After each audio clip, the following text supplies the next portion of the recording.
C'est à bord d'un train moderne avec à son sein 22 voitures VIP que ces touristes sont passés par Kolwezi en partance vers l'Angola par voie ferrée. Ces voyageurs sont en majorité européens et américains. Une fois dans la gare SNTC de Kolwezi, ils ont été accueillis par les ministres provinciaux du tourisme et celui de l'intérieur pour un bref entretien. Rowan Foss, and I'm the owner and CEO of Rofos Rail, and we have our head office in Pretoria.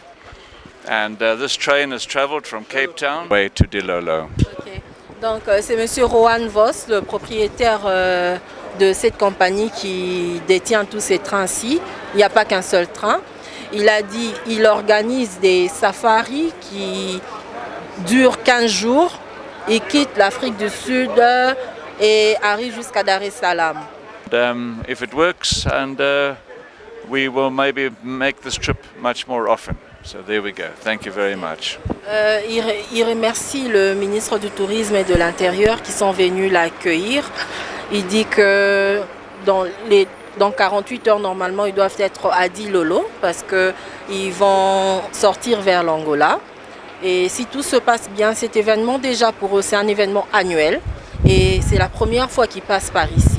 Alors, si tout se passe bien, ils reviendront un peu plus souvent vers de passage au Lualaba.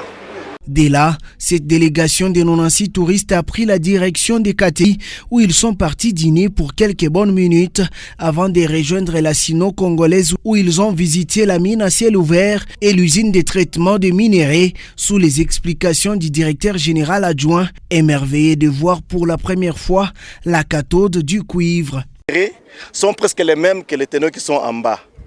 Puisque, comme je vais vous expliquer, le dépôt, comment s'est formé ces gisements. C'était un bassin. Les différents matériaux sont venus d'ailleurs, de partout, et sont venus se déposer dans les bassins, sous forme horizontale. Je suis ravie d'être ici, je suis assez émotionnée, je dois dire aussi. Ça a été un grand honneur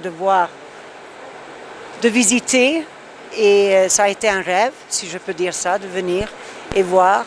Et je ne sais pas qu'est-ce que je dois dire, mais c'est impressionnant. Absolument. Absolument. Dans leur suite, Alain Kantenga, ministre provincial du tourisme, a salué la présence de tous et les a invités à investir dans le tourisme au Lualaba. Pour moi, c'est encore une force, un point de plus, parce que nous devons booster ce secteur qui est le deuxième pilier de l'économie du Lualaba.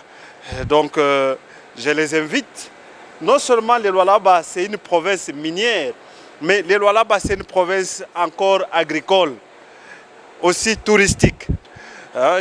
Nous allons les appeler à venir investir beaucoup plus dans le secteur du tourisme, surtout dans le Lualaba parce que tous les éléments sont réunis. La sécurité ici chez nous c'est garanti.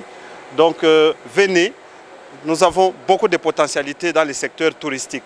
Voilà, donc pour nous, c'est une joie, c'est une satisfaction. C'est dans la soirée qu'ils sont rentrés à la gare SNTC où le propriétaire de cette entreprise a fait visiter les patrons du tourisme au Lualaba, ces moyens de transport acquis depuis 1924.